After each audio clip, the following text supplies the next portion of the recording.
Hello, Trojan fans. Welcome to another edition of the Peristyle Podcast on a Wednesday.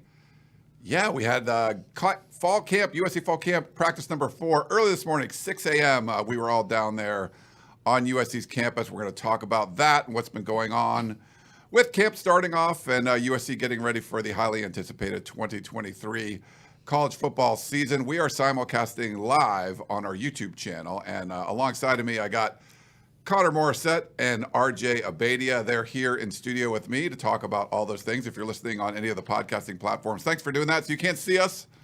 Probably don't want to see us anyway, but that's okay. But we're going to have a lot of fun on the YouTube channel. If you're live on YouTube, thank you so much. You can put questions in the chat box. We'll be able to put them up on the screen throughout the show, or any kind of comments you have, something funny. While I'm hosting, I will try to look at the comments and put them up there on the screen for all to see. And if you have questions for the regular show, you could drop us an email, podcast@uscfootball.com, or you can call us or text us at 424-254-9141. And if you have the Apple Podcasting app, we really appreciate leaving us a 5-star review and, of course, following the Peristyle Podcast. It helps to grow the show and pushes it out there to the masses. So thank you for doing that, and hopefully you guys can keep reviewing the show and liking it and all that kind of stuff. If you're on our YouTube channel, like and subscribe.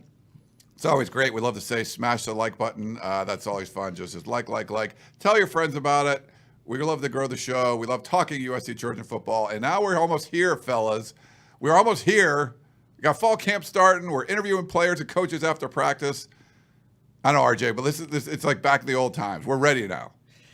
It's definitely first day, first week of school vibes. I think on both sides of the fence. I think as you just demonstrated, we're kind of excited to have the opportunity to do real interviews and a little bit more substantive stuff. And I think that's definitely, if there's one thing that stands out from training camp so far, is the vibe.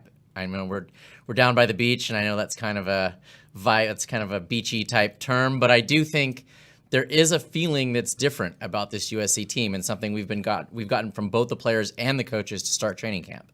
For sure. What about you, Connor? This is your first fall camp covering USC. Yeah, so I can't really speak to a different vibe, but just overall at that media day last week, the USC football media day, the coaches just overwhelmingly talked about the depth of the roster, the depth compared to a year ago, how this year this coaching staff knows they can rely on way more players than they could a season ago. So I think that's one of the biggest things with this group. And then I'm also really interested in the transfers, the guys who are coming in and planning to only be here for 1 year. How much can you get from a 1-year transfer in a season with so many expectations? A guy who's only going to be on campus from maybe December to the following December, a whole calendar year. How much juice can you get out of squeezing that orange, a guy for 1 year? I think that's really interesting too. Yeah, a lot of interesting stuff, a lot of interesting storylines. And like I said, there have been 4 USC practices that we know of. 2 of them we were able to at least partially attend and then do interviews and stuff afterwards. We're going to talk about that, some of the news and notes that happened, especially this morning. This morning we got to talk to defensive players and coaches and Lincoln Riley as well. So we'll get all that. We have tons of video up on our YouTube channel, a lot of stories going up at uscfootball.com, so you can catch up on everything that's going on. Instant analysis, Chris and Connor did a nice job with that. We got Lincoln Riley's video up there. Ghost notes from Chris and Connor helping out with that too. So lots of good notes from practice. You're going to feel like you're there if you read Chris's ghost notes. You got to be a VIP subscriber for that. 75% off. We got a flash sale going on, so I think it ends tomorrow. So if you want to get 75% off an annual membership, if you're not a member already, perfect time to get out there. Go over to uscfootball.com. You can't miss it. Sign up for an annual subscription, 75% off. So it's super cheap. You're going to get a whole year of great content from uscfootball.com. So make sure you go check it out. But the ghost notes, right away, you want to check that out. Of course, the Peristyle The premium message board over there is amazing. So go over to take advantage of the flash sale. That's awesome. Also, you want to take advantage of Trader Joe's. It's been our sponsor for a long time. Hopefully you can go over there and check it out. I go there about once a week, fill up the cupboards, fill up the fridge, see what's going on. I just like going over to TraderJoe's.com and seeing like what's up next, any kind of recipes, things like that. I've caught a bunch of fish lately, so I've actually gone through the Trader Joe's, like the spice area, and got some different spices. Doing different things with the fish and trying different spices that I get from Trader's. They got some really interesting ones over there, and I always pair it with. I like getting a Pinot Noir. Try different bottles. $8-9 for a nice bottle of wine. I love doing that. So you guys are Trader Joe's fans, right? Like you. Oh yeah, I really like their peanut butter filled pretzels. I went in over to pick up one of those the other day. I tried to get it from a different grocery store, and they just didn't taste the same. So shout out Trader Joe's. Yeah. I mean, how can you not be after that enthusiastic display we just got? I think the next tunnel vision needs to be from Trader Joe's. Can we do that? Can we swing that maybe one time, like a little on-site Trader Joe? We did. It's funny with Clay Helton when they first opened Trader Joe's at the USC Village. When that first opened up, we had the president of Trader Joe's, John Basilone, come over, and it was great. We did a live show from outside of Trader Joe's, and Clay Helton was a guest. I think we had Gavin Morris. We had a bunch of people on. So we got to do something like that again. So they've been great to us. All right, we got a lot of stuff we want to get to. Maybe let's start off. We're going to get into the fall camp stuff, but man, there's been some crazy breaking news in the Pac-12.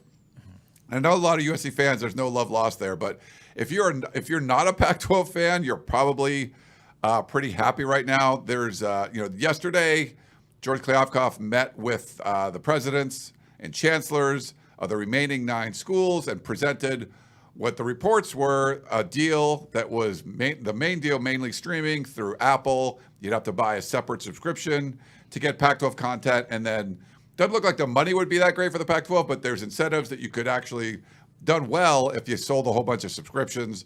So I don't know. It doesn't seem that was where a lot of the president, I know Robin Roberts, the president of Arizona, was not big on more than 50% streaming. And that's what looked like this deal was.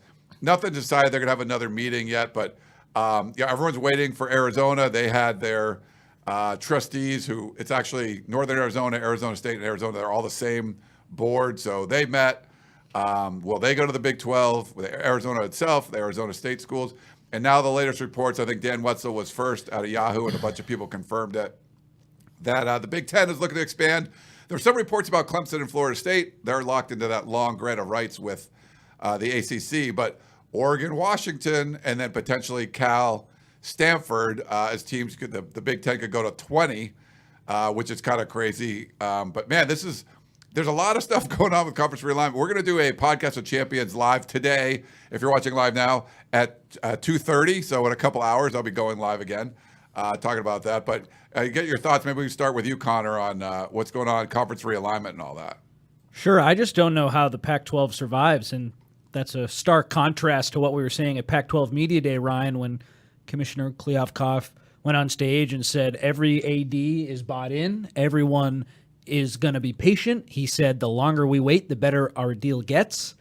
And then a couple of weeks go by, Colorado leaves, and then he meets with the remaining ADs and presidents and presents them with a deal like Ryan talked about that is primarily with Apple and relies on streaming numbers. And if you're a administrator at one of the remaining Pac-12 schools, how the heck do you plan a budget when you don't know what the revenue that you're going to make from your TV deal is if it relies on hitting certain benchmarks of streaming? So I think now you see Arizona and potentially Arizona State talk to the Big 12. Arizona and Utah certainly are. You hear today the Big 10 saying we're focused on getting in USC and UCLA, but we have to keep up to date with what's happening, and now there are links to Oregon and Washington. So I just don't know, unless something crazy happens at the last second and ESPN changes course and says, okay, we'll partner with Apple and we'll give you more money for linear TV rights for football in the future. I don't know how the Pac-12 survives, and people have been saying this for a while, but to me now it's imminent. It's coming maybe within days. It could happen tomorrow where the league crumbles because of what's happened in the past few days. Yeah, I mean, I don't think I'm alone in that sentiment in terms of, I think in in the abstract, none of this is a shock. I think we've been talking about the demise of the Pac-12, and not just snarkily, just realistically. Like, I don't think you required exceptional tunnel vision, so to speak, to see this coming down the road. But that's not the same. Yeah, you like that. That's not the same as watching it unfold in real time. Like, we didn't know how it was going to look or how it was going to feel, and it's very strange, and it's very sad, I think, even for USC fans and UCLA fans who kind of have had it with the Pac-12 and the way that it's gone about its business. I think for everybody, a chapter is closing, kind of permanently, and not gloriously. This isn't good. This isn't pretty. And I think the one thing I would say on this is that the general conception or perception of all of this is the idea that these commissioners are these super agents who make deals or fail to make deals or do this. And that's not what's happening with the Pac-12. I think, first of all, yes, Larry Scott was a disastrous hire. I don't think anyone has an argument about that. But it's not like Larry Scott was a rogue agent defying the will of the 12 Pac-12 CEOs and going against what they wanted and doing things that they didn't want to have happen. His behavior and his failures and the now current failure to get a new deal are a reflection of the will of the Pac-12 CEOs. For whatever reason, whether it was unwillingness or an inability or a combination of both, which is what I think it is, they chose long ago not to keep pace with football. They chose long ago not to prioritize football and men's basketball, the revenue sports, at a level that was competitive. And you don't get to just do that forever and not pay the price. And that's essentially where we are. Yeah, no, I agree. And it's funny. I know there's a lot of USC fans that are just like, let the Pac-12, sink and all that. Talked to Yogi Roth today. He was at practice and, obviously big advocate for the Pac-12, the voice of the Pac-12 on the Pac-12 network and all of that, and the face of the Pac-12. And it's just a bummer. And I know he's still optimistic that something can work out. But this is happening, minute by minute, and we're just, kind of wait and see. And I tell USC fans, like, USC still has to exist on the West Coast. They're not moving to the Midwest. So you would like West Coast football to still be good. And maybe this is the way. If there's a West Coast pod with Oregon and Washington, Cal, Stanford, see what happens there. And then the four-quarter schools end up in the Big 12, and it's sort of like changes the landscape. But you got rid of the only West Coast representation you had in college football. It's a very regional sport already. So it's still a little sad. I think for USC, it's the right move. Obviously, you got to, the Pac-12 wasn't doing USC a lot of favors. You got to do what's best for you. They're going to be financially secure for a long time. So this is kind of crazy times in college football. So kind of stay up with what's going on. Dave and I will talk about it at 2:30 on our show on the Podcast of Champions, like I said. We got to talk a little USC fall camp, though. I'm going to start playing this clip. So Connor and I are down there watching so we watched the first couple of portions of practice. They were on Dedeaux Field, and they're early in the morning, the last couple. The first one that we got to see on Friday, this morning on Wednesday, Thursday morning will also be 6 a.m. And they're on Dedeaux Field for, until further notice. So we get to go into the stands at Dedeaux Field. It's a little different venue.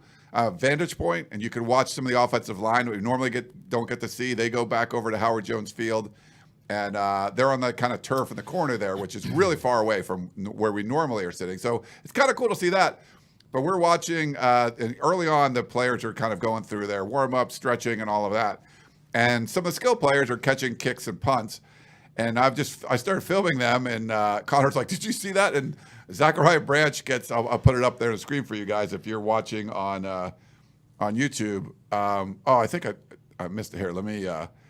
I'll edit this, but Zachariah Branch ends up catching a kickoff one-handed, and it was really impressive. So let me change that again. So. Yeah, and Ryan, I'm not sure that's what the coaching staff or fans would want, a one-handed kickoff grab, but in practice with no defense coming to tackle you, no special teams players coming to track you down, it was the highlight of practice that we saw. And again, we're only allowed to watch for about 10 to 15 minutes, so a lot of that is warm-ups. You can't see too much going on, but they do practice punt returns and kick returns at the beginning of practice, and Zach Branch kind of reeling back, making a one-handed catch off a kickoff. That's not a spiral. The ball's going all over the place. That really caught my attention, and I'm glad you edited out the sound. I think you did, because like you said, I was saying, Ryan, you see that? That was crazy. So that was definitely the highlight of today, and we have some other highlights we can talk about that maybe we didn't see. Some players relayed some other highlights to us, but the one that we saw was certainly Zach Branch. I don't know, RJ, did you get a chance to see that? Well, I have now, and I think to me the most compelling part about that is really simple. I think last year it was no secret USC's defense was not great, but USC special teams was also not great, and that's putting it extremely politely. And one of the specific areas that Lincoln Riley wanted more out of was the kick return game. And so to see Zach Branch out there, in my mind, suggests a couple things. I think, number one, maybe they're not as settled back there and they're still looking for an answer. But I think, to me, Zach Branch, even now, even this early in his career, seems like a great place to start in terms of when you're looking for playmaking. I think he is unquestionably going to be in the mix at receiver this fall. I think it's going to happen sooner rather than later. And I hadn't even thought about it now until you guys have shown the clip and talked about it. But if he can be a factor in the return game, it's just something else. It's just another place where USC can get better. And I think, we harp on everything that's not right and everything that needs improving, but we need to remember that the starting point is an 11-3 record. So when you are able to start crossing some of these T's and dotting some of these I's and moving the needle in some of these other areas, there's some really exciting possibilities that start to materialize. For sure. And it's cool to see. That's one thing we get to watch. So they'll do kickoff returns, and then they'll do like punt returns, and they roll a big exercise ball at them. So you saw Zachariah Branch do that in the video too. And then so we'll have full highlights of what we were able to see going up on USCfootball.com. But I wanted to show you guys that clip. I try to get today after practice, defensive players were available. So we got to talk to a bunch of defensive guys, a couple of defensive coaches, Brian Odom, Dante Williams. But I would try to ask like the DBs, especially like who stands out as far as the wide receivers go. And I don't know if they just got together and said, if anyone asks about the receivers, just say everybody's good, because that's the only answer I get. Even like Zion Branch today, he specifically talked about his brother because he was asked about it. But when I tried to get Christian Roland Wallace, he's like, I can go through the list and talk about everybody. But they don't seem to be singling anybody out. But someone that was singled out today, and I'll put a picture up for, I know, Connor, you got to hear about this, Jacoby Lane, which, you hear about Deuce Robinson. We just talked about Zach Branch. Jacoby Lane, this 6'4" dude, athletic and like rebound and just go up and catch passes. Like, we don't talk about him a whole lot, but apparently defensive players were. But what did you hear about Jacoby Lane, Connor? Yeah, so I asked Mason Cobb today, the linebacker, who impressed you the most on the offense, or if that's too general, who made the play of the day on offense? And he said, let me think. Jacoby Lane had a great catch. And I think we talked about this in instant analysis. He's a guy who, I'm guilty of this, you kind of, I don't want to say forget about, but he is the lowest rated freshman receiver of this really talented class with Zach Branch, Mekhi Lemon, Deuce Robinson all in front of him in the recruiting rankings. But recruiting rankings don't really matter now that you're at USC. It's all about what you do on the field, and people on the Peristyle have written about Jacoby Lane and said, hey, don't forget about this guy. Remember, he is a really, really good athlete, and he can make tremendous catches. So the fact that he's making a statement early in camp, I think, is huge. The receiver room is the best room on the team. So the fact that this guy can come in as a freshman and he's the most unheralded out of the whole group. To be a USC receiver, you, of course, have to be heralded, but he's not ranked as high as some of these other guys, and he's the one coming out and getting people's attention. I think that's really significant, and we'll see what happens. It's really tough to get on the field in this room, but Jacoby Lane, he's off to a good start. Yeah. Any thoughts, RJ? Or? Well, I just, as I think we reported in the War Room a couple of weeks back, he's one of a group of younger receivers who have kind of fallen under the tutelage of Miller Moss, doing some extra film work and kind of getting up to speed with this offense. And I think that, yes, the wide receiver room is an embarrassment of riches, but when you talk about the depth chart going in clusters of 4, right, it's relevant to have as many people as you can who you trust, and it sounds like that Jacoby Lane is on his way to building up that trust. I mean, I don't think there's much of a chance that he cracks that opening 4 or maybe even the second 4 to start. But one thing Lincoln Riley showed last year is that if you're ready week 1, you play. If you're ready week 6, you play week 6. So, it's not a thing where there's this timetable. And I think that you don't know how a season's going to go, as we saw last year with injuries to that room. And so any new names, it's not icing on the cake. It could turn out to be necessary. And so any new names that you hear flourishing is good news for USC at this point. Well, today was a defensive day, and I know, so we put in our requests for players early in the week. Last week, it was Thursday, there was a USC Media Day. A lot of players were available, dozens of them. One that wasn't was Corey Foreman. And then we put in a request for him today. Also wasn't available today. So I was curious, but Connor, you got to ask Lincoln Riley about Corey, if I'm not mistaken. A lot of talk around him. Sounds like there's some positivity, though, going Corey's way. Yeah, and shout out to RJ, who talked to Coach Sean Nua at USC Media Day about Corey, which is how the question that I asked today kind of hatched. You were asking him about Corey, and Coach Nua, RJ, said he used to only like football, and now he's starting to love football. So I asked Coach Riley about what that meant to him, a player loving football, and he just talked about everything. It's the approach, it's how you practice, it's the way you practice as well, and it's a total thing. It's not just one thing here or there. It's not effort. It's not showing up on time. It's a total of what you do in practice. So I thought that was interesting. And then sort of, I didn't ask this, but Coach Riley went on to talk about how he thought Corey Foreman's really stacked 4 good practices on top of one another, and in the past, maybe that wasn't necessarily happening. He's improving, he's getting better, and he has a chance to play. I'm taking that with a little bit of a grain of salt because he didn't get a ton of run last year, and they've totally upgraded the position group on the defensive line where he's going to be fighting on the defensive end spot for playing time. So I'll believe it when I see it. And what else would Lincoln Riley say? He's not going to go out of his way to say something negative about a player, but I thought that was encouraging. It's time, though, for Corey Foreman to show it on the field, and I think we can all agree on that. So the fact that the coaches say he's practicing well, I think that's certainly encouraging. Would I bet on him to be the guy to have this huge breakout year? I think I still need to see some more, but it is encouraging what's happening so far in fall camp. Yeah. I mean, I think there's two things to kind of just add on to that. Number one, I think it's always going to be tough when the thing a guy lacks is consistency, because if he stacks 4 straight days and takes the 5th off, has he grown? Is that, you know what I mean? It's hard for us to know without seeing every rep every day. That's kind of the evaluation that they're doing. So I think you're kind of right to say, okay, but we need to see, it needs to become 9 days. It needs to become a thing where it's not noteworthy, right? That it's not something that's conspicuous that he's putting all these together, but you have to start somewhere, right? And then today he went into a group drill with a bunch of defensive linemen. He was kind of late. He was one of the last ones to get there. That may be injury related. That may be something. I don't know. I don't know why he wasn't there immediately, so I'm not knocking him for that at all. But he gets into the group drill, and then immediately Coach Nua says, you need to do that again. I didn't like that rep. So I think they're calling him on what they want to see him improve on, and it's he's answering to that, which is encouraging, but I still think he has a little bit of a ways to go. Yeah. Oh, good. All right, did you have something else, or are you good?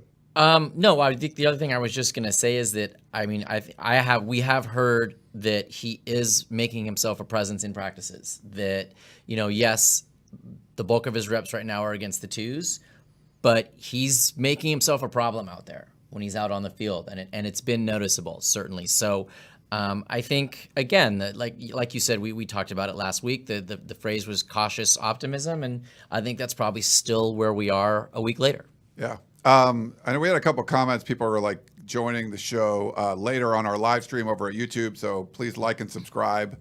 Smash that like button, as we like to say. We started at 12:30, so we sort of put this together last minute. Right now, fall camp schedule, it's actually been changing every day. We get new updates and stuff, but we just wanted to kind of get a time where we could talk about camp for a little bit. They're going to practice on Thursday and Friday. We'll get offensive players on Thursday. We'll get just Lincoln Riley on Friday. But I thought this was a good time, the opportunity to come in and speak. We'll get on a regular podcasting schedule going forward, but I thought this would be a good chance to get everyone's thoughts, for RJ and Connor and myself, let you guys know what's going on there. So sorry if it was posted a little bit late, but I tried to tweet it out, put it over on the Peristyle at uscfootball.com. Like I said, if you're not a member, go sign up, 75% off. best deal around there. You get the best coverage. We already had the best team in the business. Now we added Connor to the team, so it's good. So it made it a little worse. No, I'm just kidding. No, Connor's great. A lot of positive feedback. We actually spoke at the Trojan Coaches Club. That's what they call it. On Saturday afternoon, and Connor came down with me, and we answered a bunch of questions from USC fans down in Torrance. It was a Crest Bar and Grill. It was a lot of fun. So Connor's first he's done a couple of these shows and instant analysis videos, but that was like your first be out in public. So hopefully you had a good time with that one, Connor. Yeah, people were so nice. Shout out MD3 and George who put that event on. Yeah, thank you. And all the people who came up and approached me were very complimentary. So I love going out there. And so far, USC Nation has been really, really nice to me. So thank you. We'll see if I read a column or something that might hurt some feelings down the line if people still feel that way. But the thing with me, you can always approach me on Twitter or email, whatever, and I'll explain what I was thinking and try to get back to you. So that's always what I'm going to try to do. Yeah, and we got some people are not liking your hat, RJ, the blue hat or whatever. So Not liking it? we have a lot of hate for hats. That's tragic. Shotgun wears a tie and his hat backwards. That's just his thing. He goes to games like that, and the people don't like it. They want you to wear USC stuff. So everyone knows, we cover the team. We're in the media. We're not cheering for you. We can't do that. You want us to cover the team well. We are not fans of the team. We have to give you an objective viewpoint. So we're not wearing Trojan gear up here. So sorry if that's what you want, but that's not what we do. But we want to be credentialed media, go to practice, go to games and all that kind of stuff. Cover recruiting. You can't cover recruiting and be, representing USC. That's a complete NCAA violation and all that. So sorry, he can't wear a USC hat. And if you don't like what hat is it? Also, this is a nice hat. It's very regional, very specialized. It's a South Bay Breeze hat. Oh yeah, come on. We're in Redondo Beach right now. Yeah, we're representing. This is custom made. Come on, give me a little. I mean, I get it. I guess maybe it's showing up potentially as powder blue. I understand that's kind of a hair trigger thing, but that's not the deal here. It's orange. There's not a bear in sight. Yeah. Here in this room, at least until Woods gets here. But just a little reminder, you can't wear a USC hat because we're covering the team, part of the media. It just doesn't work that way. So, but thank you for the concern. Concerned about the team, I got to ask Lincoln Riley today. I meant to ask him on Friday, I forgot, but the overall health, because it seemed like for the most part, going into fall camp, they're relatively healthy. Sometimes the week before fall camp, summer workouts, there's this player has an ACL and he's out for the season. So there wasn't really any of that.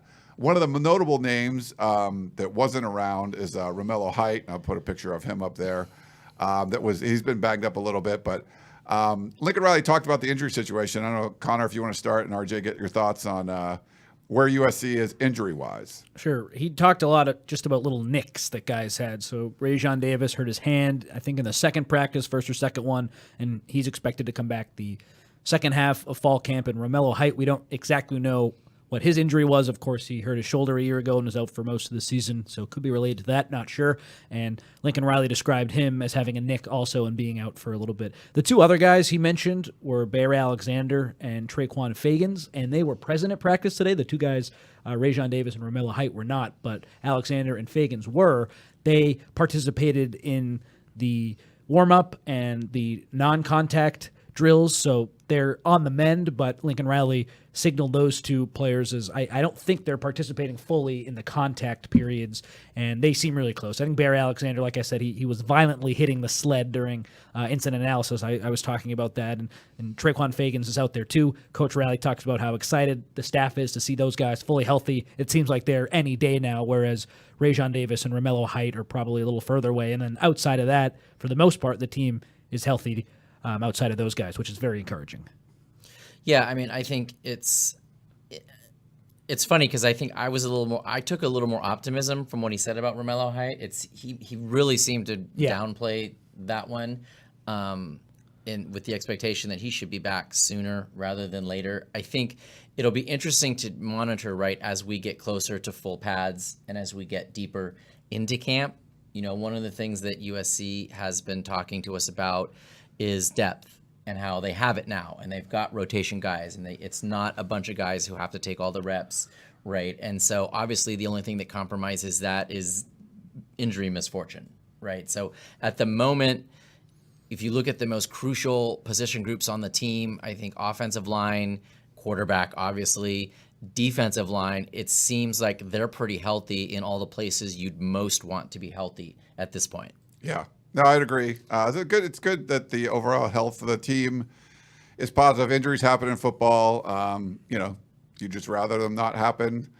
And so far, they've been good with it. Just got little dings or whatever, little soft tissue things, and missing a little bit of time. There's a really deep. It's funny. We mentioned Yogi Roth being there, and he asked about the rush end spot, and I'm like, just what? I mean, you look at the drills, like it's pretty deep. Now, if Romello Height's not in there, and but just seeing the guys that they have is like, wow, it's a pretty impressive group there. The depth across the board is good. So you can withstand a little more injuries a little bit more than I think you could last year, but there's going to be some spots that are thinner than others. Yeah, and I'm just fascinated on the defensive line. We see Anthony Lucas repping with the rush ends during the warm-up period in practice, and he told us at Media Day he's switching between rush end and defensive end.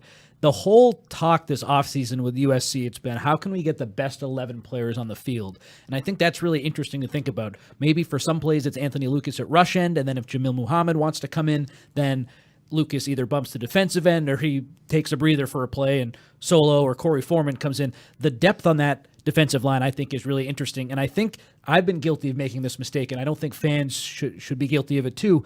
Don't put guys in at the position that it says on the roster. I think you're going to see a lot of moving parts. Jack Sullivan, he's listed as a defensive lineman. He could play some defensive end. We see Anthony Lucas, like I said, listed as a defensive lineman. He could be at rush end. I think we're going to see a lot of tinkering and moving pieces around to get that best defensive front possible for every game, and I think that's something that's really fascinating and is going to be really interesting during fall camp, just to see how that all plays out. Guys are going to play different spots than where they're listed on the roster. Yeah, and I think it's actually an interesting sort of litmus test relative to last year, because last year you had a guy like Thule playing multiple spots in multiple places, but even Sean Newell was kind of candid about the fact that you would see Thule in spots where they felt they just weren't good enough, as opposed to, we're going to put Thule in spots where he's the absolute best and we have the absolute best combination of guys at the other spot. It became this situation where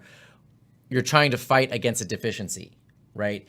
And this season, I think what we're seeing is Anthony Lucas moving around, not because they don't feel good about this spot or that spot. They're moving him around to see, where's he going to do the most damage? What is the best combination, like you just said? What works with him at end and who at defensive end? Him at defensive end and who at rush? Where's the needle really moving? And it's all this. It's cross training, I guess, from a position of strength. If the plan is working, right? Like that, we'll see when the games start. Yeah, I mean, you have to see results to know this. But this, from the indication that I'm getting so far, is that this is all happening from a position of strength, as opposed to last year. I think a lot of the moving around was, well, we've got a real problem over here. We need to get somebody in there who's good, even if it's not the best spot for him individually. And I think everything you said applies to the secondary too. Yeah. Speaking of moving around, I got to talk with Christian Roland Wallace. It was like a 6-minute interview, and I started with him by myself. It's up on YouTube now, but none of the answers were more than 10 seconds or so. So there was a lot of questions sort of thrown his way. I'll put a picture up on the screen. If you looked at him and go, what position does he play? Like, you would not say cornerback. Just you look at his arms and you're like, holy cow, like that guy's a linebacker or something. Just absolutely jacked. He's a lot of experience playing at Arizona, a lot of cornerback experience, and a lot of the talk today was about him moving around, playing the nickel spot, and it'll be interesting to see sort of where the coaches use him and how much. He wasn't really available much in the spring, so this is the first kind of chance you get to see more of him in practice, and he's just someone that looks like, those 3 Arizona guys, I think all of them are going to come in and be fairly big contributors, and he felt pretty comfortable. He's like, yeah, it's nice having a couple of those guys that came over with me, but he didn't want to talk about like how he got here or why he's here. He's like, I'm here now. He's like, I'm here to do a job. And it looks like the nickel, but he's, Lincoln Riley, I think Dr. Williams, talked about him playing safety, obviously playing corner, and, in that nickel spot. And like you guys mentioned, get the best 11 on the field. They definitely want to get the best 5. in the defensive backfield. And my guess is Christian Roland Wallace is going to be one of them, but I'd get your thoughts. Start with you, Connor. Sure. We talked to Coach Riley today about that position, and he shouted out, or the corner position, and he shouted out Sierra Wright without being asked about him. So that makes me think Sierra Wright, out of all the corners, has a great chance to be one of those starters. I agree with you, Ryan. I just think with Christian Roland Wallace, that size really lends to him playing nickel if they are set on that other corner spot being rotated on between Damani Jackson and Jacoby Covington. You want to get the best five like we talked about. I think Christian Roland Wallace, I've said this on previous podcasts, when he was recruited, he had a wink, nod deal that I'm going to play. I'm not coming here to compete. I'm coming here to play. Oh, of course he's coming here to compete, but I'm coming here with the understanding that I'm going to get on the field. I have one more year of college left. I'm going to the NFL after this. I'm not coming here to, I'm going to get on the field. So I think for him, the nickel spot makes the most sense because we saw some transfers at that position, and it's just battling with Jalen Smith, really. A couple other guys might be in the mix, but really it's those two players. So that's how I see it. RJ, I don't know if you see it similarly, but to me, that just makes the most sense playing him there. Well, I think that the big thing to add is kind of what we were just talking about with the cross-training. The fact that Christian Roland Wallace is getting time at nickelback is not a reflection on the way Jalen Smith has been playing.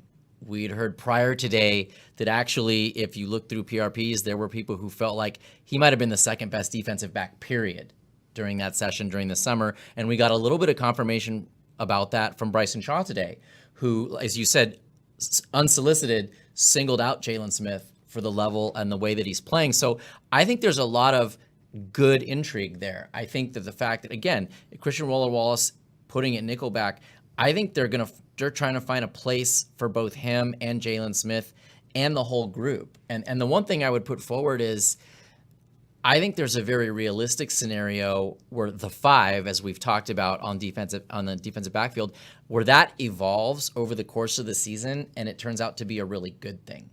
In other words, USC maybe gets decent play out of the secondary in that first month or second month, but there might be room for them to get better. And the two names that I'm thinking about when I say that the most, I would say, you definitely have to say Jalen Smith, but I would say Damani Jackson, who also got shouts today and has gotten some pretty good credit, got credit from Lincoln Riley today, and then Zion Branch. Because, as it stands right now, I don't think you'd slot either one of those into a starting spot. But I also think that based on their talent and ability, that if they grow at the pace that they're growing so far, based on what we've been told, I think it's going to be hard to keep them off the field as the season progresses, which would be a fantastic development for USC. And you mentioned playing in week 1 versus playing in week 6. If you're ready to go week 6, you'll play week 6.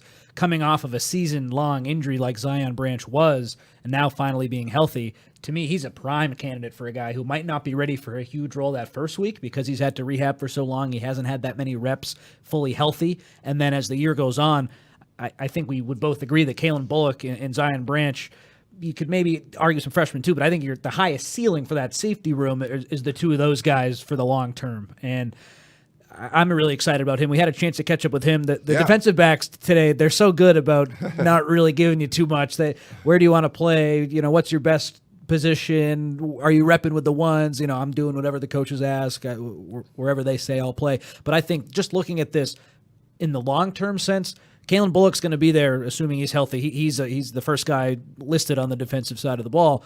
And then his partner right now, Shaw, Max Williams, they're in the mix. But in the long term, I look at Zion Branch as a guy who I think has as good a shot as anyone to be that second safety. Yeah, he's an impressive-looking prospect for sure. And we like Connor said, we got to talk to him today a little bit. He just seems really excited to be out there. It's just one of those things where you don't get to play, you don't get to practice, you're out, and now you're back and able to kind of show what he can do. He mentioned multiple times the veteran safeties that he's been learning from and stuff. So, I agree. I think he could play a big part in the secondary, and you're probably going to see a bunch of rotating and stuff too.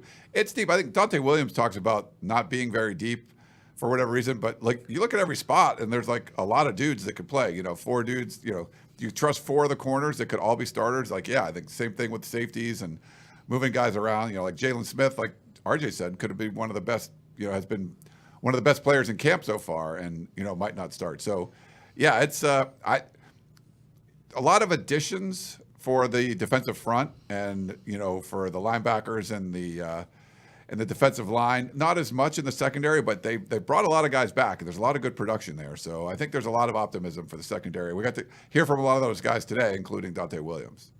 Yeah, I think there's a lot of optimism there too, and it's deserved. At Media Day, Dante Williams talked about how if 4 or 5 corners are practicing really well, they're all going to play. That's another example, RJ, of I'll believe it when I see it. If you're going to rotate those guys in a big Pac-12 game, I imagine there will be some rotating, but I don't think we'll see 5 different corners if you're playing against Washington. I think that's encouraging, though, the fact that even though Dante Williams, like Ryan, you mentioned, he's hinted at a lack of depth, the fact that he is potentially comfortable with that many players practicing well and getting on the field is encouraging. And that just goes back to what we've been talking about this whole podcast. And when I let off the show with the depth of the defense is so much better than what it was a year ago. And that's going to be huge. Yeah. RJ, anything else from practice today? You want any thoughts? People you talked to or anything? As far as today, no, I think just to further hammer home the depth one last time, we'll just maybe consider this the extra point. I do think we have to mention Christian Pierce. Oh yeah, he was asked about his name came up, and it's funny because I think Connor was talking about how it's not always the recruit rankings, and they matter. They absolutely matter. We're 247 Sports, so we are not going to knock recruiting rankings, but I think there is a bias, right, that gets created that isn't necessarily the reality. And I think Zion Branch is everything that we think he is. I think he can be that. But the coaches and players are bringing up Christian Pierce's name for a reason, because in most cases, it's not a specific question. Like, it's unsolicited. And when unsolicited names come up, I think you kind of have to pay attention. So, just another name, another example of kind of just what we've been talking about with the depth piece. Yeah. All right. Anything else, Connor, from today you want to share? And we can...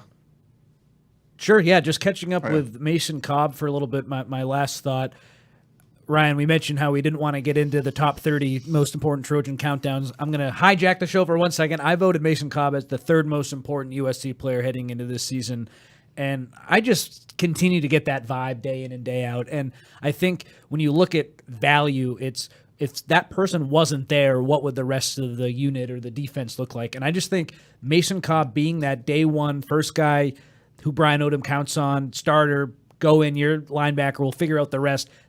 To me, if he isn't out on the field or he isn't able to play for whatever reason, then that linebacker group takes a pretty significant step back. So I just think so much is riding on Mason Cobb having a huge year. He's all excited about this season. He wants to be one and done and on to the NFL after this. He was second team All Big 12 a year ago, has the chance to have a really fantastic season at USC. I just think he's so important for the Trojans defense. Talking to him today, hammer that home a little bit. He's a leader. He's excited. I think he's going to be a captain. The importance of Mason Cobb, I think, is a massive storyline too. Yeah, I think he could have a massive year and be a huge part of this defensive turnaround. There's a lot of players I think they got to play better, and there's new guys that come in and got to contribute. But he's probably the one you circle. If Mason Cobb comes in and does good things, like, the defense is probably going to be in a much better spot than it was last year. All right, why don't we take a quick break? We'll do some questions and stuff, and we'll get out of here. So back in a minute, everybody.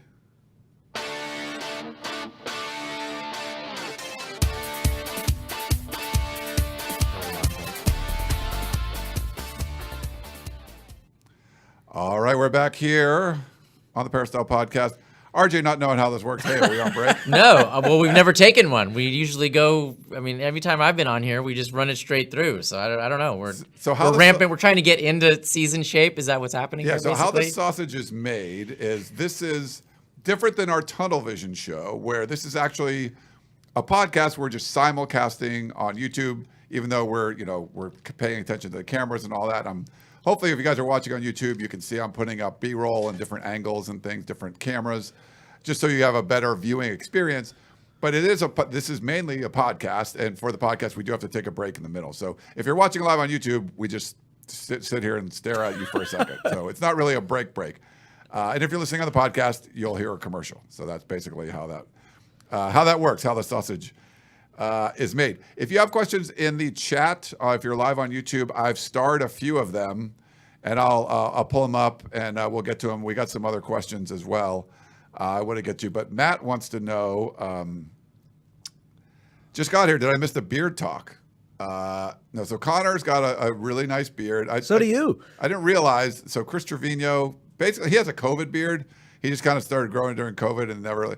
RJ, were you much of a beard guy ever, or not really? Or? Never. Never. To the extent you can see anything right now is just pure sloth. Okay, so In that's fact, just. it'll probably be gone tomorrow. So yeah. I'm mostly like a stubble guy, and then just shave it every once in a while. I don't shave every day. I'll just shave, when it gets like, it's kind of annoying. But I think last week on the Podcast of Champions, I came from a big fishing trip, and I was on a boat for 2 days, so you don't shave, obviously. And then David, who has got David Woods, my co-host on the Podcast of Champions, has a glorious beard. He's had one forever. He kind of talked me into like growing it out. So it gets a little itchy. I got a lot of gray, but I don't know. So that's where I think we got the beard right now. That's what people wanted to know. More on this story as it develops. Very important. We got a question email from Brett in Knoxville. He says, questions for the show. I was wondering, what will special teams look like this upcoming season? They definitely struggled last year because of not having enough guys. I liked how they brought in the Arizona State guy from the portal. Like to hear your thoughts. Thanks and fight on, from Brett. I know you talked about this a little bit, RJ, if you want to start. Yeah, no, I mean, I think, again, the depth thing comes into play in places where you don't normally think about it. And the fact that USC's got a lot of players who are doing really well and playing really well and might not have a chance to crack the two deep offensively and defensively, they can impact this team on special teams. These are some of the guys who are going to be out there, and it's going to be a thing where you're going to have to be good to play special teams.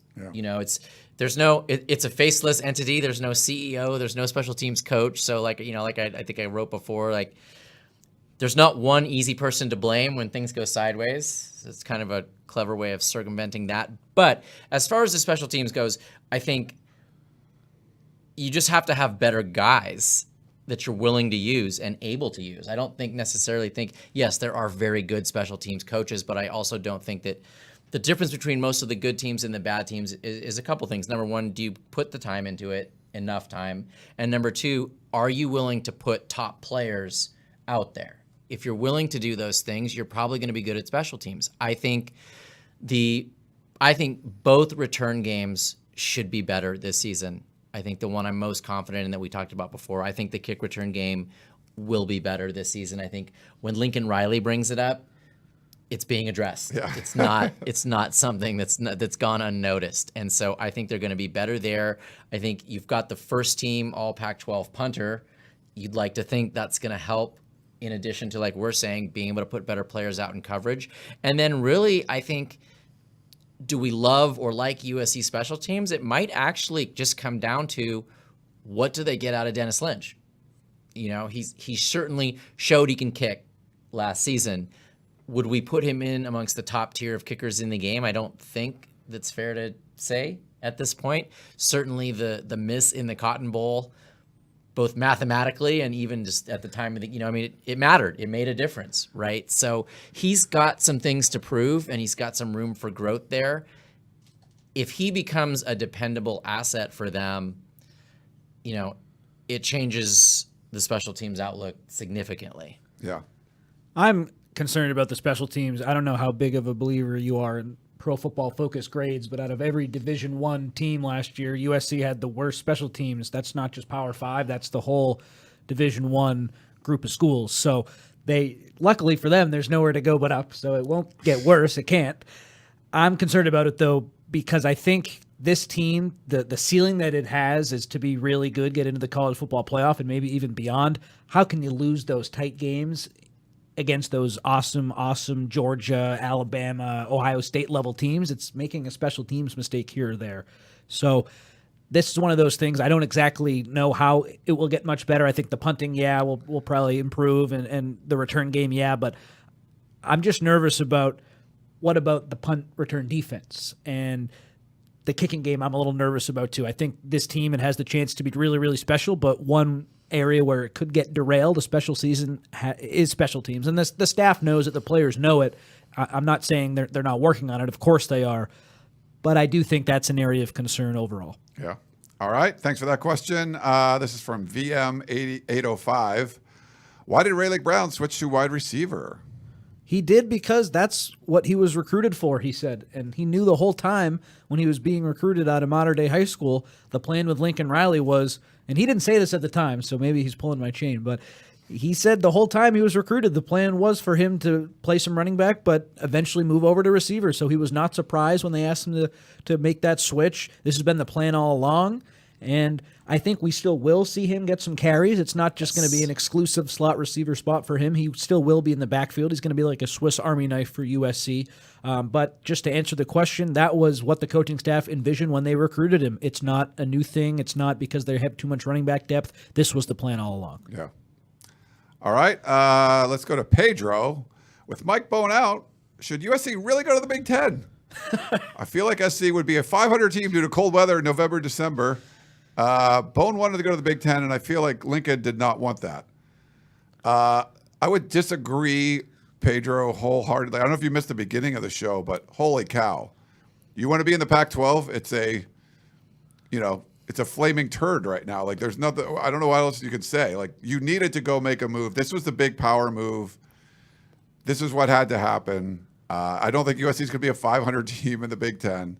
But I don't know if you guys have any thoughts. I just think what Pedro's saying is if money didn't matter, you'd probably have a better chance to make the college football playoff from the Pac-12 if, like I said, you weren't getting more money from one conference than the other. Just the teams you're playing in the Pac-12 aren't as good as the Big Ten team. So maybe he's coming at it from that angle, but money is the biggest thing here. And the Big Ten will pay USC a lot more. It was a no-brainer to go there. They will still go there even without Mike Bowen. Obviously, that's all set in stone, and that's the right move because the future of college football, it's the Big Ten and the SEC, and if you can get in one of those conferences, that makes all the difference. I understand the question, though, but I think you got to look at it from more than just a football perspective. Yeah, I mean, look, it seems pretty clear there are no votes for Pedro with this question, but I want to try to kind of line item it a little bit. I think, number one, it's no longer appropriate to call it the right move. It was the only move. It was a necessity. It's not a preference. It had to happen, I think, for the reasons that you just mentioned and for the reality that we're all just living in right now. I think the cold weather thing, look, USC student athletes are not going to enjoy going to Iowa and East Lansing and Piscataway, New Jersey, and Lincoln, Nebraska, and no, they're not going to enjoy it. It's not going to be great, and it's not ideal. I don't think anyone would dispute that. But I think the notion that the USC football team is just going to be so paralyzed and addled by chilly football weather is wrong, to be honest with you. I think, there's two things. Number one, like, they're football players. They're a football team. They're going to be trained as a football team. They're going to come out. They're going to play cold weather games. They're going to be prepared to do it. Yeah, of course it matters, but I don't think it's going to be this thing where it just turns USC, who is producing top 5 talent on the recruiting class, into a mid-level conference team. First of all, if you pay attention to the Big Ten, it's not like it's 16 world-beating football programs. The other part of it is no one's talking about the flip side of that, which is all these farm, cold weather, Midwest teams popping out here in August and September to play 75, 80, 85 degree games. You know what I mean? I just think that stuff tends to balance out. I think people worry about, the start times. Like I think for every 9 a.m. game USC's got to go play, there's going to be a 10 p.m. Big Ten game that they've got to come play out here. So I think I wouldn't worry. I think that at the end of the day, it was necessary, and that's it. You had to do it, and I think it's going to work out fine for them. And there'll be less concern. I know a lot of USC people didn't want like an Oregon to come with them to the Big Ten, sort of leave them behind, withering on the vine, so to speak. But, if you had 6 West Coast teams, now it's like, okay, so you're fine. And the same, like RJ said, and they, when they were talking, like, you're going to go to Minnesota in November, Minnesota would rather be in Los Angeles in November, and USC would rather be in Minnesota in September. So I feel like that's just what they do with Notre Dame. You're going to work it out so you're not doing like back-to-back road trips to, super, upper Midwest in November timeframe. So they're going to try to work that out a little bit. But Pedro, I know I wouldn't worry too much. The one thing I will add, though, just to your point, it's not even like it's a West Coast team thing. If you've noticed this year, the Big Ten's rolling out their NBC Saturday night football thing, and I think one of their marquee, I think it might be Penn State, Michigan State, but they've moved one of those games indoors. Yeah. To the Detroit Lions Ford Field home stadium. Yeah. So there's a lot of wiggle room, and it shouldn't. The whole stereotype of like, oh my God, we're these warm Westerners, and we just can't. West Coast people aren't the only ones who don't really want to be in the cold. Turns out people in the cold don't want to be in the cold either. So yeah, I think they had a thing in their TV contract against, or it was like a handshake, like they weren't going to do night games in November, and now they're getting night games in there because of the big, $1 billion a year TV contract. And then some of the schools are like, hey, we're not supposed to play night games in there. Well, you're going to get $1 billion contract, like you're going to play some night games in November, which, would you rather do that in Los Angeles, or would you rather do that in Minneapolis or Madison, Wisconsin? So, all right, let's go to the next one. Tamale Tom. Where's the homie Chris Trevino? Is he a fall camp holdout? So we've Chris is going to be involved in shows. We're working out the schedule now, incident analysis. We got Connor here. We got RJ that's going to be in studio and stuff. So, when Shotgun's in town. So it's going to rotate. But Chris, the plan going forward podcast-wise is Connor and I will be doing a regular podcast, kind of like Chris and I were doing before, like Keely and I and Dan and I were doing before. Chris is going to do, I don't know if they've announced it yet, but we can announce it now. He's going to get back and do a Helium Boys podcast with Shotgun. So that'll be a non-live version. So Connor and I will still do a live one on YouTube. And then Chris is very popular, composite two-star recruits podcast with Gerard Martinez will continue on as well. So Chris is still around. But we got more people to put on shows. So, and Connor's a willing participant. When RJ's around, he's a willing participant. So that's why we did this one. it's like the USC wide receiver room. We're pretty deep. Ryan's got to sort out. He's got to sort out the depth chart, sort out the reps. Only one ball. Yeah. Luckily, we got a lot of shows, so we can do a whole bunch of people at a time. But Chris will be on a bunch of stuff. Blackie Chan, from what you have seen, who has been the biggest surprise from the freshmen or the transfers? There's so many. I got to think about that. It's a lot. I mean, we mentioned Jacoby Lane up at the top, right? So that's, you want to talk about surprises with, we saw that awesome catch that Zach Bryach had earlier. I'll put it up again for you guys. But, he's well known, right? And everybody knows what he can do. You didn't hear much about Jacoby Lane. So the fact that multiple players were talking about him, he'd probably have to be one of the surprises. Yeah, and I think the transfer portal, they recruited the portal looking for impact guys to come in and play immediately. So I can't really say I'm surprised by any of those guys just on USC's approach to the portal. I'm going to steal an RJ answer from earlier. I think it has to be Christian Pierce. And we talked about the recruiting rankings and how that can lead to you having a perception of a guy before he even gets on the practice field or plays in any games, fair or not fair. And with Pierce, he's overperformed his recruiting ranking, I think, so far. Outperformed is probably the right word. He's looked great. He had a great spring game, and his name keeps being mentioned, and we're not asking about it. So you mentioned names being unsolicited coming out. I think just the fact that he's been so good and people are talking about him without reporters asking about him is huge. He's probably my biggest surprise, and he's a guy who I'm really excited about. I think he has a very bright future. Yeah, and since you stole my answer, I'm not going to give one. So Quentin Joyner, it's fine. I'm just saying, like we're moving at tempo here now.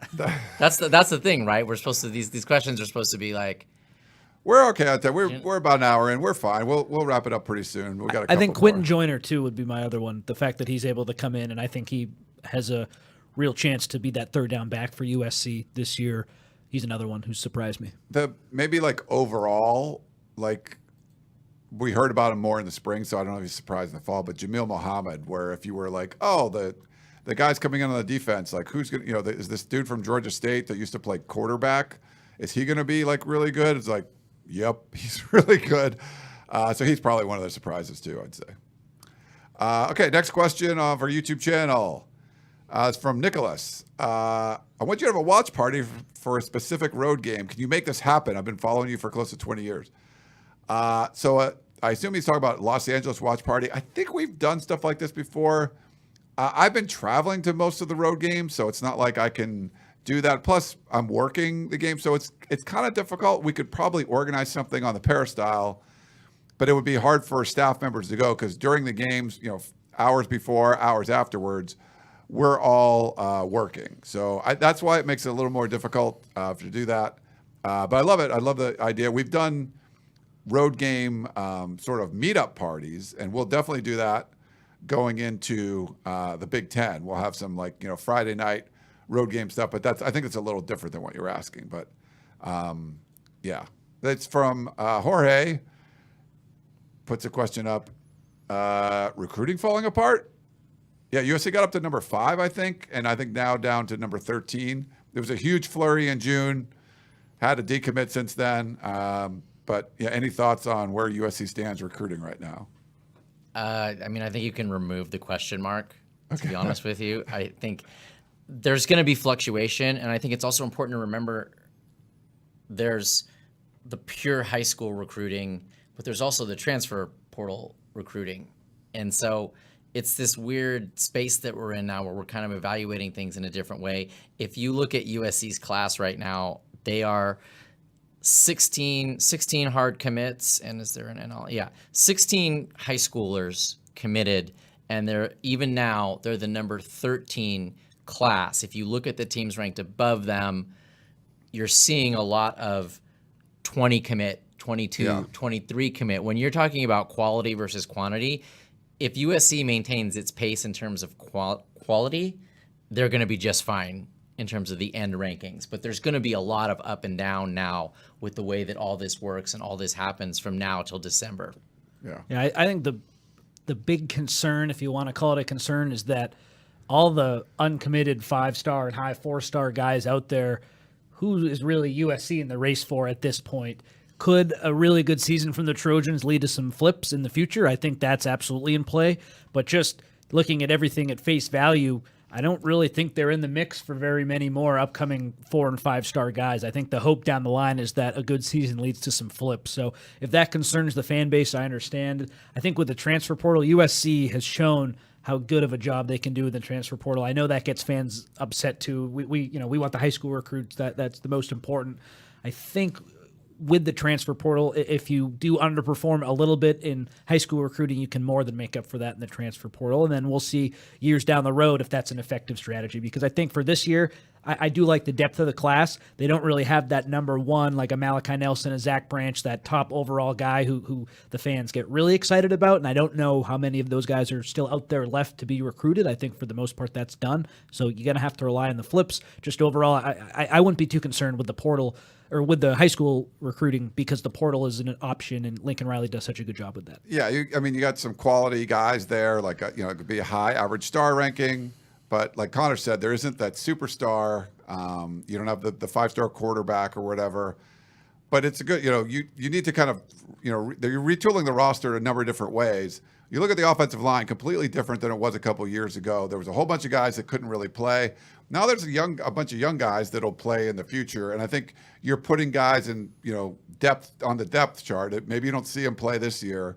Not everyone's going to be a Zachariah Branch, but there's also going to be some Christian Pierces that you thought would just come in and be a depth guy, and they're like, wow, that guy can play too. So I wouldn't be too worried about it. But like Connor said, you have a really good season, you make the playoff, you're probably going to get some guys to flip too. But you get a good base that most of the guys are all quality, and then you could add to that through the portal and everything else. I am a little nervous about the linebacker recruitment right now, missing on Kingston Viliamu Asa. There's a world where Mason Cobb is gone, Shane Lee is gone, and maybe someone else you don't expect is gone via the transfer portal or whatever, and then you have to replace a bunch of guys. So if I had to pick one position that I was a little bit weary about, it would probably be linebacker. And this week we saw USC, they kind of put their tail between their legs and offered a bunch of new guys in the 2024 class after missing out on some of their top targets.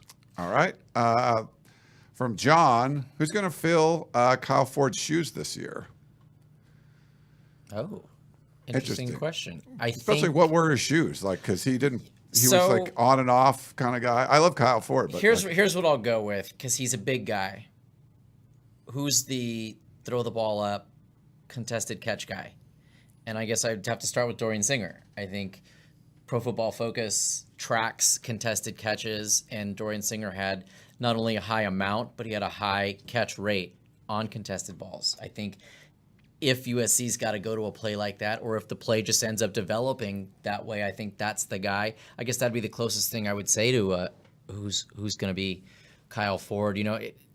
Kyle Ford's a tough one, I think, just because it's not like he didn't perform when given the opportunities.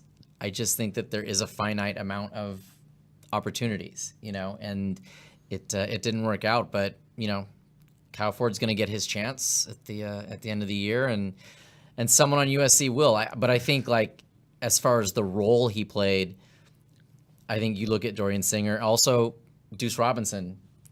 As a guy where, like, okay, if we just need to throw the ball up, who's going to come down with it? I like his chances. And then the guy that we already mentioned, Jacoby Lane. Like, there's depth. I think Kyle Ford's a tougher loss than most people maybe want to acknowledge, just because he was really good in the locker room and he was a good player. He made plays for USC, but there are a lot of guys in there who can step up and hopefully mitigate his loss. Yeah. He's, I think probably like Lane or, Deuce Robinson, just because you're going to probably see them in flashes for games and then not really do much in other games, where I think Singer's, as long as he's healthy, you're going to see him producing just week in or week out. So it'll probably be those other two guys that you would say. And if you go back to like Drake London, like he was a contested catch guy. So you kind of need one of those. And sometimes they erase a lot of your, especially when USC had a terrible offense, you basically threw it up to anywhere Drake London was, and then he would catch it, and that was like kind of your offense. You don't really need that now, but it's nice to have if Caleb Williams is in trouble and he can just throw it up to someone he trusts. Boom, you would go up and make that catch. One last one, and we'll let you guys go. Nicholas, how does the current team so far, in your eyes, compare to Hilton, Sark, Kiffin, etc.? So I guess he's talking about the pre-Lincoln Riley era, post Pete Carroll, pre-Lincoln Riley. What are the teams? To me, the biggest difference, USC always had talent. This team's more talented than most of those, but it's really about the coaching. It's really about not just, having a very competent head coach, but an offense that there's a high level of competency, that you're scheming guys open. I just haven't seen that much. Kiffin and Sark, they've had some really good, good offenses, but I think when they were running the team and running the offense, it just didn't seem to quite work. It does now, obviously, with Lincoln Riley. And that to me, that would be the biggest difference. There's talent, there's NFL guys on all those teams, but, this team might be more talented, but I would say on the coaching side is where it would be stronger. But any thoughts you guys have? I would just say the substance of this team strikes me as something that separates itself from a lot of those other teams from those eras. I think there's been a long perception in the recent history of USC that, honestly, as talented as they are, if you punch them in the face enough times, they're not going to punch back. And I don't get that feeling about this team. And we didn't see that from the team last year. They didn't lose to Utah because they weren't willing to compete with Utah or fight with Utah. When you look at that Pac-12 championship game, the spirit was willing, the flesh was not. They were just too beat up. They were on a string of 3 consecutive grueling games, but it wasn't, I don't feel like USC laid down. I don't feel like they fell over like other teams we've seen, other talented USC teams. I think there are indications right now that this team has a character and a substance to it that would strongly distinguish it from the Sark and Kiffin teams. Yeah, I just think they have the best coach since Pete Carroll, and I know Sark is at Texas, and Lane Kiffin's at Ole Miss, and Helton's still coaching too, but looking just at what Lincoln Riley was able to do, how he can elevate guys, especially on offense. There's a reason that the last Heisman winner before Caleb was Matt Leinart, and it was so long ago, was because I don't know if you had the coach at USC who was able to elevate guys to put them in a position to win an award like that and be the best that they can be. And I think with Lincoln Riley, you have that, especially on offense. Are there questions defensively? Absolutely. But that's sort of the biggest difference that I see. Lincoln Riley is just different when it comes to coaching offense. Yeah. Bless and Break says Kiffin and Sark recruited very well. They definitely did. And You definitely argue that Lincoln Riley is as well. It's a different era recruiting right now because the portal's such a big part of it. You're seeing Lane Kiffin hit the portal hard. I know Sark's used it too. You got to use it. And I feel like for where USC was, if Lincoln Riley's here for 3-4 years, they make the playoff a couple times, make a run in a championship and all of that, start doing well in the Big Ten, I think you're going to see recruiting, the high school recruiting be, the super high level again, because USC has all the potential in the world to do that. But I think for the turnaround, like the portal had to be a bigger part of it just to get the bodies in now. So we will see. But it's a definitely different game than when they were coaching at USC too. And both those coaches have learned a lot. And I think both have gone through the Nick Saban training program. And rehab. I think that's helped them both, the Nick Saban rehab. All right. I think we're going to wrap things up. We got to do a little pose. I think we should do like a grab our beard thing. You guys want to do that before we... So well, I don't know if want is the word, but okay, we're willing. Look at the camera. Beard. Nice. Okay. That'll be our screenshot for sure. Let's go wrap things up. RJ Abeytia, Connor Morrissette, I'm Ryan Abraham. Don't forget, 75% off over at uscfootball.com annual membership. Don't miss it. The best sale we have all year. And heading into the season, couldn't be a better time to jump on board. Hope you guys enjoyed the show. Thanks for tuning in, and we will talk to you next time.